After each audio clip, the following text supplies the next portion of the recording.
Our debt to the heroic men and valiant women in the service of our country can never be repaid. They have earned our undying gratitude. America will never forget their sacrifices. Those are the words of President Harry Truman, words that are true in any time of war, when soldiers lay down their lives for the freedom of others. Today, we recognize 10 brave men and women who went above and beyond, earning themselves a spot in this year's Ford Oval of Honor. As we pay tribute today to so many veterans, no stories might be more important to preserve than those of World War II. Sadly, we are losing more and more of these brave men and women with each passing day. So today, we hear from two men who are living history. I can tell you at least 40 reasons why I should never be here. Easy. But Don Jakeway is here, and at 93 years old is one of the most decorated veterans of World War II. Jake, as his friends call him, graduated from Johnstown High in 1942 and enlisted with a friend that same year, not entirely sure what was in store. One day he came in, he had 2 applications to the paratroopers. I had no idea what a paratrooper was. If I knew, I might have changed my mind. Jakeway would spend the next 3 years taking part in countless missions with the 82nd Airborne Division. He was in Normandy, Holland in the Battle of the Bulge. In fact, he was among the first to land on D-Day. When I jumped in Normandy, and our planes were so scattered, we were all over the place. When I come down, I could see all this water on they'd flooded all this area, and I weighed about 325 pounds. So I didn't want to land in the water, so I grabbed my suspension line, pulled, and I landed backwards in a tree. That tree saved his life, and just a few days later, Don would help save the lives of a Jewish family, holed up in an attic for more than 2 years, hiding from the Nazis. In the attic, it was 10 by 10. 5 Jewish members of that family hid in there for 25 months, never left this building. That, Jakeway says, was one of his proudest moments, September 21st. But the next day would bring a very different emotion. I was laying on a hedgerow like this, and I had my M1 up here like this, and a bullet hit between my head and my elbow from behind me. It was a sniper shot through the chest. 7 of his men were killed, and it only got worse from there. We went about 5 minutes, and that ambulance rolled off of the side of the mountain. It went side over side down the mountainside, turned upside down in the river, and it killed everybody in that ambulance but me. It's no surprise that Jakeway's earned 21 medals for his service, 4 of them Bronze Stars, a Purple Heart, and the highest medals of honor from France, Belgium, and the Netherlands. Today, he gives back to his community of Johnstown in every way possible and reminds us all what it means to sacrifice. We've got to honor those that gave up their life, period. Honoring and remembering fellow soldiers has become a passion for World War II veteran Harold Winters. It started at the age of 20, knowing he wanted to join the Army even before the U.S. became involved in the war. Camaraderie and all, and the excitement of being in the Army and moving around, doing this and doing that, and in airplanes. I fell in love with the old B-24. After the attack on Pearl Harbor, Winters was assigned to the U.S. Army Air Corps as part of the 783rd Bomb Squadron. His unit was based in northern Italy, though most of his missions took place in the skies over enemy German territory. I had to be able to be a mechanic of the airplane in flight, be between the pilot and the co-pilot and take off and landing, and then after I got my duties done, transfer fuel, and then go man a gun at the waist. He flew 23 missions, bombing German rail lines, weapons factories, supply chains, all while under heavy fire from the Germans. I'm knocking on wood, never got a scratch. I made up my mind, if it was my turn, it was my turn.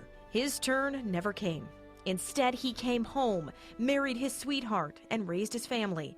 After retiring from North American aviation, he took work as an usher for the Columbus Clippers, a job he loved for 26 years. Working the stands, he met a lot of other veterans and convinced many to take part in honor flight trips to Washington, D.C.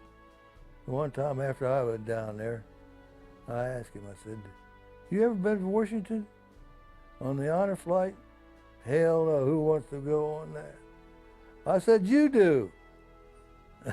He said, no, I don't. Yeah, he went. He came back. He could hardly wait to get talk to me. He said, God damn, he said, why didn't you tell me about it sooner? Looking back, Harold Winters is proud of his service. More than 150,000 American women served in the Women's Army Corps during World War II. Despite both the Army and the American public having trouble accepting women in uniform, they certainly made their mark on the most violent war in history. Britta Miller was one of them. Like most of those who served in World War II, Britta Miller just wanted to do her part. I was adventurous, I guess. So after Pearl Harbor, she joined the newly formed Women's Army Corps, or WAC for short. I was at Camp Atterbury, then I was in California briefly, kind of passed through, and I was in New Guinea for a while. As a woman in war, there wasn't much of an option when it came to the work that Britta could do. While many became nurses, thousands more took office and clerical jobs, freeing up the men so they could head to the front lines.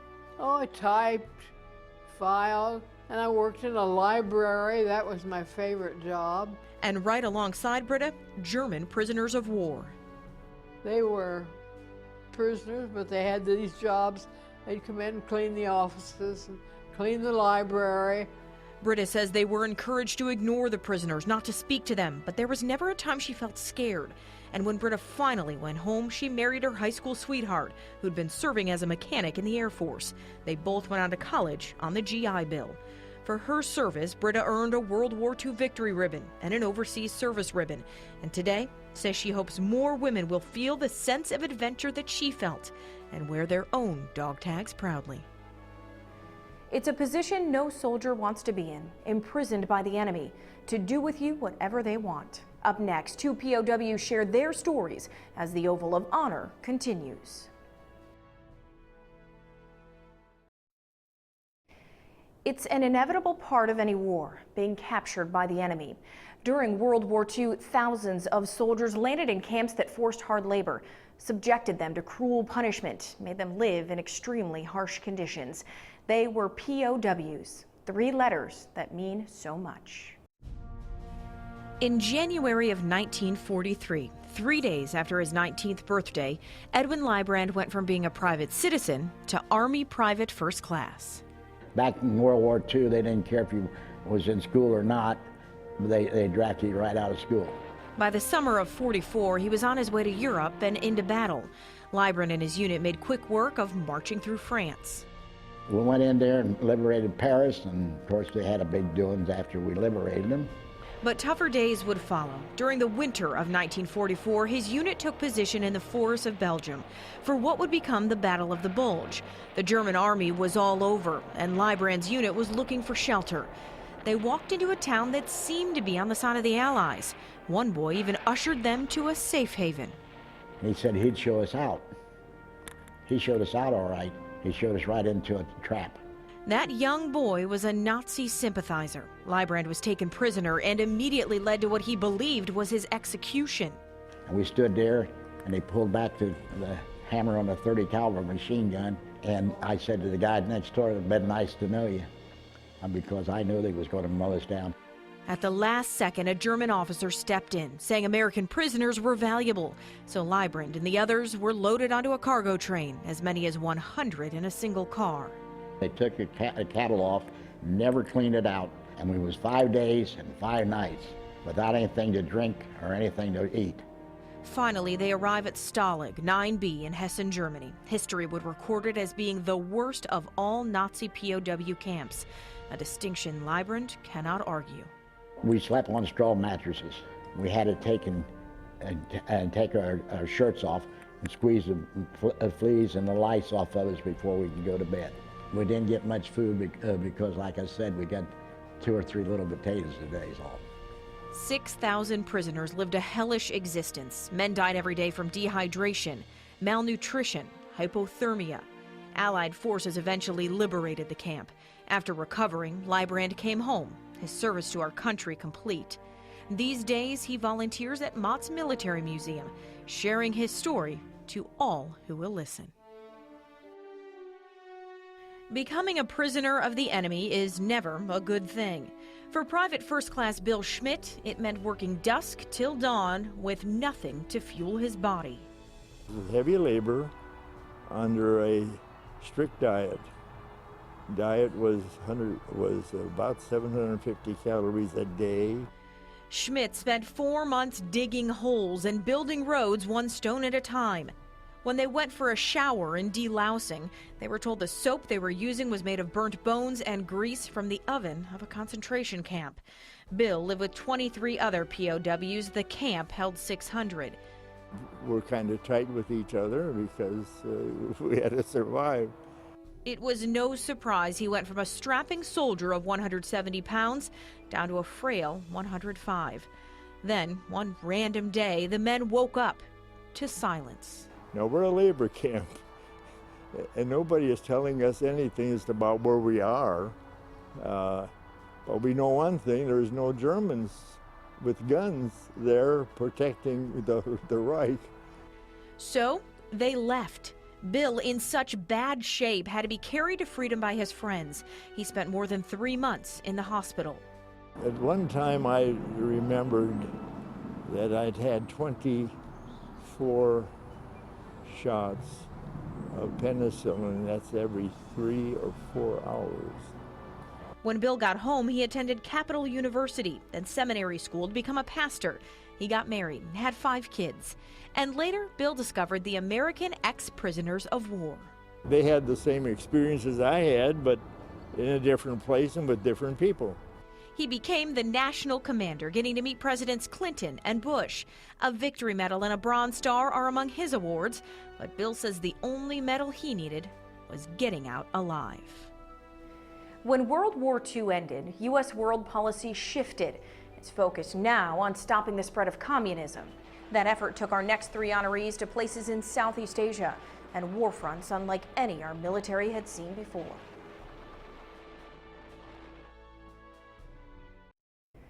A common thread among our nation's older veterans is that they don't like to talk about their time in the service. Their generation told to keep their feelings in check, bottle up those emotions.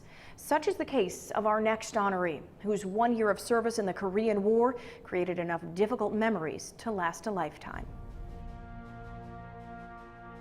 After I left her, I blocked everything out. That's how Navy medic Glenn Thompson dealt with the memories of war.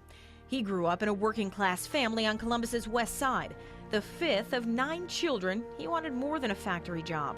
So he joined the Navy in 1948.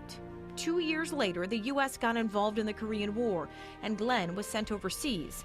He arrived on New Year's Day, 1951. Almost immediately, his unit was marching towards the front line. Along the way, he treated the wounded. I had bandages, so I got to bandage them up. And as they were injured, I had to go and take care of them best I could.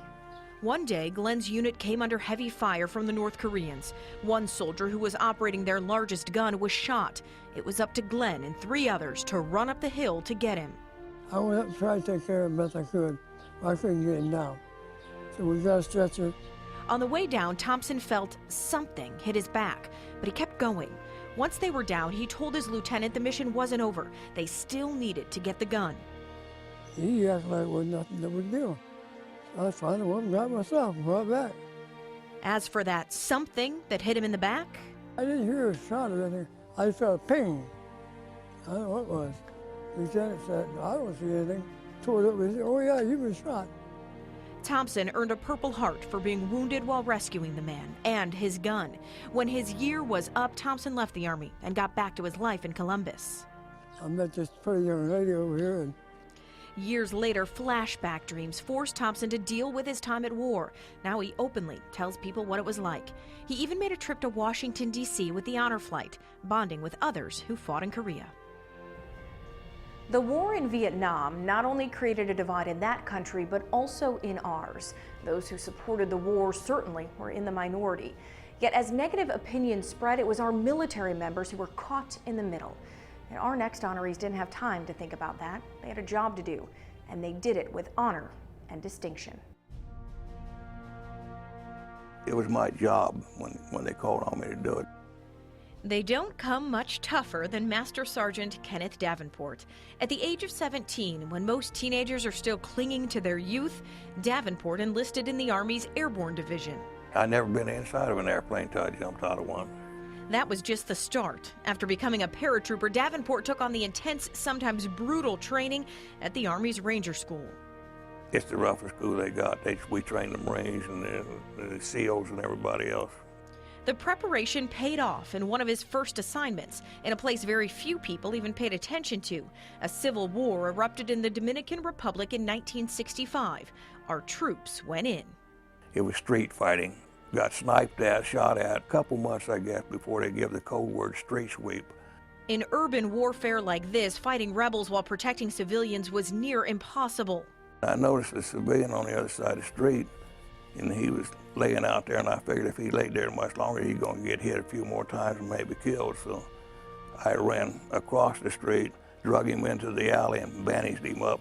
Davenport wouldn't think of bragging about his heroics, even after being awarded the Bronze Star. You don't worry about yourself, you worry about your buddies. In this case, we were there to protect the civilians. 2 tours in Vietnam followed. Just search and destroy missions. You're out there finding the enemy and destroying them when you find them. As a leader, Davenport carries a heavy burden to this very day. The people that I lost. When they put the medal on me, what went through my mind was I lost 11 people out of 2.5 years of combat, either wounded or killed, you know. And those 11 people are the ones that stick in my mind. As a staff sergeant with the U.S. Army, John Lambert had spent the first 4 years of his service with top secret clearance, breaking codes around the world. But it was now 1968, and he was needed on the front lines. After you've been in the military for 4 or 5 years, you know, it doesn't bother you at the first, you know. Oh, I'm going to Vietnam. Okay, where am I going? You know, you don't know where you're going.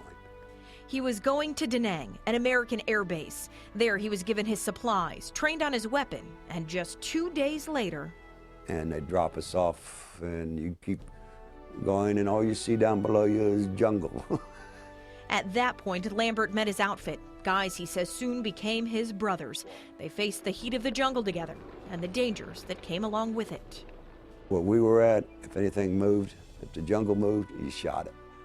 There wasn't no... Everything out there was basically, it could have been the enemy, you know. And sometimes it was. Lambert remembers one night in particular, about 6 months after his arrival.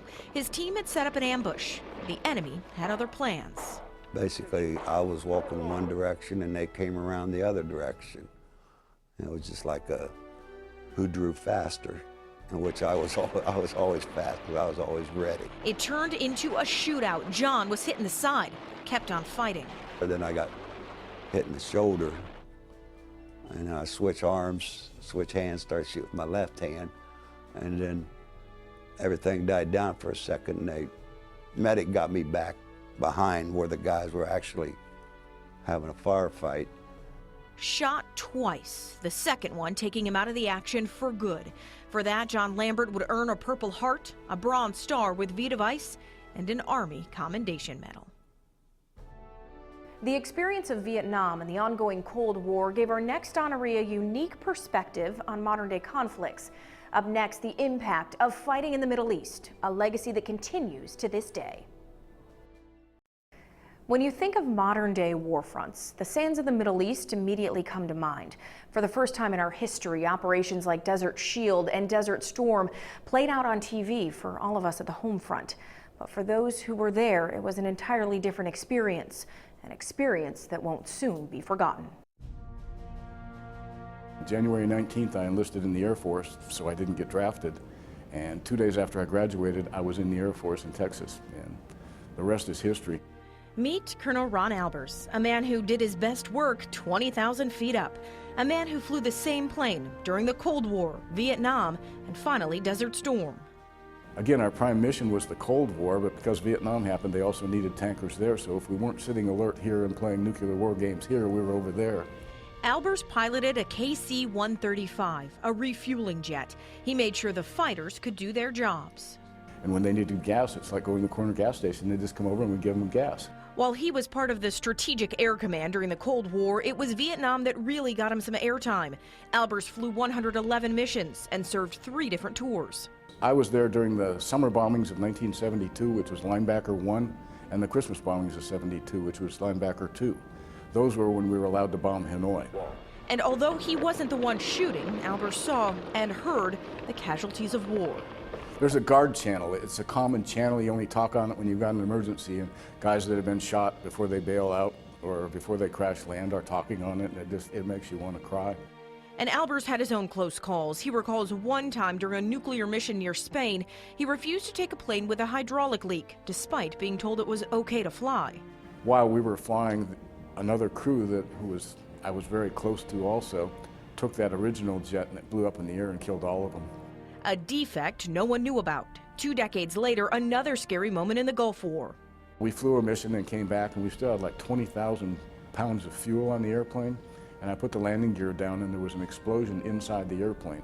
Albers and his crew survived, and today, the fire extinguisher they used to fight the flames sits here in Mott's Military Museum as a reminder. For his service, Albers earned 28 medals and ribbons and went on to have a long career with the Ohio National Guard. Desert Storm also made a lifelong impact on Air Force Sergeant Rick Isbell in ways no one could predict. He joined the Air Force right out of high school in 1986. So I joined for 6 years. Came out of basic training with 2 stripes and got to see the world. Isbell was stationed in Germany in the final years of the Cold War, witnessing the fall of the Berlin Wall. Soon after, American military goals shifted from Eastern Europe to the Middle East. Still stationed in Germany, Isbell's team became the eyes over the Persian Gulf. We're the guys that would fly over top and with a great big bubble on the bottom of their plane and take pictures.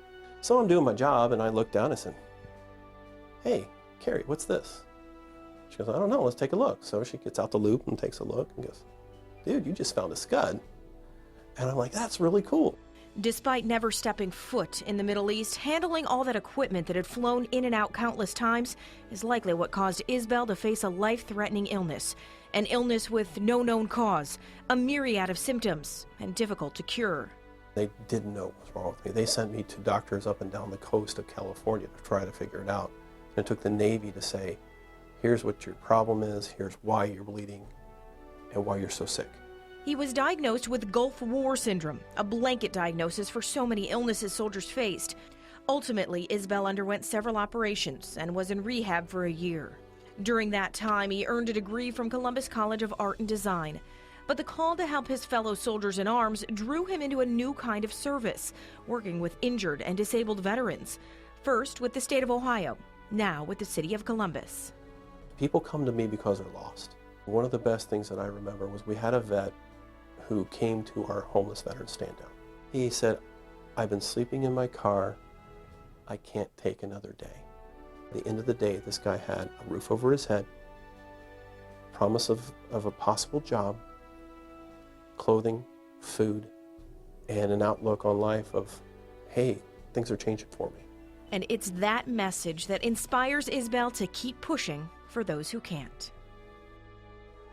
I want to give a special thanks to Mott's Military Museum for allowing us access to all the exhibits and memorabilia, helping us put a special touch on so many of these stories. That concludes our tribute to all of these brave men and women. We thank them and we thank everyone in uniform for allowing us to live in the land of the free because they were brave.